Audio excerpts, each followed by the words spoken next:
Purchasing train tickets. Welcome to English Listening Time. Today, we're going to talk about purchasing train tickets. This is a useful skill for anyone who wants to travel by train, whether it's for a short trip or a long journey. We'll cover everything from planning your trip to arriving at your destination. Let's get started. Planning your trip. Before you buy a train ticket, you need to plan your trip. First, think about where you want to go. Do you want to visit a nearby city or travel across the country? Once you know your destination, you need to find out which train station you'll depart from and which one you'll arrive at. Next, decide on the date and time you want to travel. Some people prefer to travel early in the morning, while others like to take evening trains. Think about what works best for your schedule. Remember, popular times like weekends or holidays might be busier and more expensive. It's also important to check if you need to make any connections. Sometimes, you might need to change trains during your journey. Make sure you have enough time between trains if you need to switch. Choosing your ticket type. There are different types of train tickets you can buy. The most common ones are 1. One-way tickets. These are for trips where you're only going in one direction. 2. Round-trip tickets. These cover both your outward and return journeys. 3. Open tickets. These allow you to travel on any train at any time within a certain period. 4. Advance tickets. These are usually cheaper but are for specific trains on specific dates. Think about which type of ticket suits your needs best. If you're not sure about your return date, an open ticket might be a good choice. If you want to save money and your plans are fixed, an advance ticket could be better. Buying your ticket. There are several ways to buy train tickets. Let's look at each one. 1. At the station. You can go to the train station and buy your ticket from the ticket office or a ticket machine.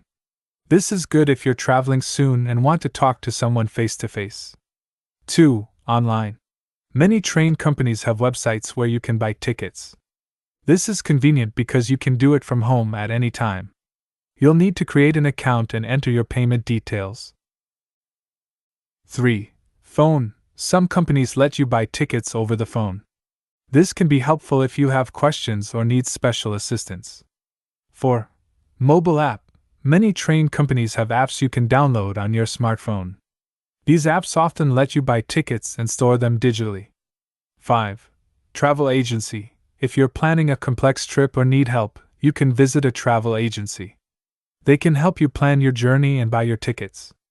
When you buy your ticket, you'll need to provide some information: your departure and arrival stations, the date and time you want to travel, the type of ticket you want, one-way, round trip, etc., how many people are traveling, any discounts you might be eligible for, student, senior, etc. You'll also need to pay for your ticket. You can usually pay by cash, credit card, or debit card. Some places also accept other forms of payment like PayPal or Apple Pay. Reading your ticket. Once you've bought your ticket, it's important to understand what's on it. Here's what you'll usually find. 1. Departure and arrival stations. Make sure these are correct. 2. Date and time. Check that these match your plans. 3. Train number. This helps you find the right train. 4. Seat number. If you have a reserved seat, this will be on your ticket. 5. Class. This shows if you're in first class or standard class. 6. Price. The amount you pay for the ticket. 7. Ticket type, whether it's one-way, round trip, etc. 8. Any restrictions. Some tickets might only be valid at certain times. Take some time to read your ticket carefully. If you notice any mistakes, tell the ticket seller right away so they can fix it. At the station. On the day of your journey, arrive at the station with plenty of time to spare. Most people try to get there at least 30 minutes before their train is due to leave. This gives you time to find your platform and get on the train without rushing. When you enter the station, look for the big boards that show all the train times. These are usually called departure boards. They list all the trains leaving the station, along with their destinations, platforms, and any delays or cancellations. Find your train on the board and note which platform it's leaving from. The platform number tells you where to go to catch your train. If you can't find your train or you're not sure where to go, don't worry. There are usually staff members around the station who can help you. Just ask them politely and they'll point you in the right direction. As you walk through the station, you might need to show your ticket at a gate or to a staff member.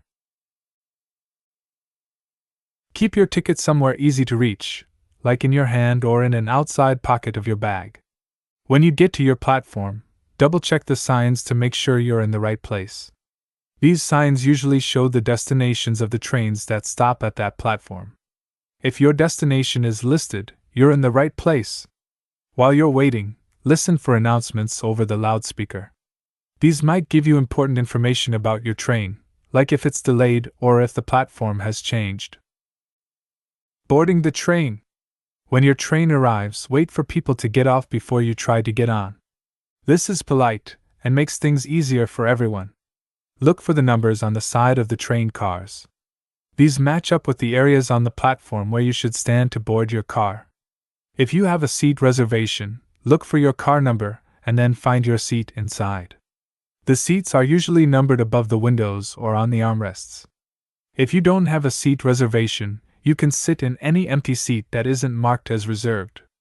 Once you're on board, store your luggage. There are usually racks above the seats for smaller bags and areas at the ends of the cars for larger suitcases. Try not to block the aisles with your bags. Find your seat and get comfortable. If you have trouble lifting your bag or finding your seat, don't be afraid to ask other passengers or the train staff for help. Most people are happy to lend a hand. During the journey. Now that you're on the train, you can relax and enjoy your journey. Here are some things to keep in mind. 1. Keep your ticket handy. The conductor will come around to check tickets during the trip. 2. Listen to announcements. They might give important information about stops or any changes to the journey. 3. Be considerate of other passengers. Try to keep noise to a minimum, especially if you're on a quiet car. 4. If you need to use the bathroom, they're usually located at the ends of each car. 5. Some trains have a dining car or a trolley service that comes through the train selling snacks and drinks. If you're on a long journey, you might want to bring your own food and water too. 6. Many trains now have electrical outlets where you can charge your phone or other devices. Look under your seat or on the wall near your seat. 7. If you're traveling a long distance, you might want to bring things to keep yourself entertained, like a book, magazine, or headphones to listen to music. 8. If you're not sure when your stop is coming up, don't hesitate to ask the conductor or other passengers. It's better to ask than to miss your stop. Arriving at your destination. As you get close to your destination, start getting your things together. Put away any trash and make sure you haven't left anything behind. The conductor will usually announce when you're approaching each station. When the train stops at your station, don't rush to be the first one off. Take your time and make sure you have all your belongings. As you leave the train, watch your step. There might be a gap between the train and the platform. Once you're off the train, follow the signs to the exit. In larger stations, you might need to go through ticket gates again. Keep your ticket handy for this. If you need to catch another train or find other transportation, look for information boards or ask a staff member for help. Many stations have tourist information desks where you can get maps or advice about the local area. Tips for a smooth journey. Here are some extra tips to help make your train journey as smooth as possible. 1. Always double-check your ticket details before you travel. 2. If you're not sure about something, don't be afraid to ask for help. Station staff and conductors are there to assist you. 3. Try to travel light if you can. It's easier to manage 1 or 2 small bags than lots of heavy luggage. 4. If you're traveling during busy times, like rush hour, be prepared for the train to be crowded. 5. Keep valuable items like your wallet and phone close to you at all times. 6. If you're traveling to a new place, it might be helpful to look at a map of your destination before you arrive. 7. Remember that train schedules can sometimes change. It's a good idea to check for any updates before you travel. 8. If you're traveling internationally, make sure you have all the necessary documents, like your passport. 9. Consider buying travel insurance, especially for longer or more expensive trips. 10. If you enjoy your journey, consider writing a review or giving feedback to the train company. This can help other travelers and improve services. Conclusion. Congratulations! You now know the basics of purchasing train tickets and taking a train journey. Remember, the more you practice, the easier it becomes. Don't be discouraged if things don't go perfectly the first time. Every journey is a learning experience. Traveling by train can be a great way to see new places and meet new people. It's often more relaxing than driving and more environmentally friendly than flying. Plus, you get to enjoy the scenery along the way. We hope this guide has been helpful and that you feel more confident about buying train tickets and taking train journeys. Remember to stay calm, be polite, and enjoy the experience. Happy travels! Thank you for listening to English Listening Time. We hope this lesson has helped improve your English listening skills and vocabulary. Keep practicing, and you'll be a confident English speaker in no time. Good luck with your English learning journey.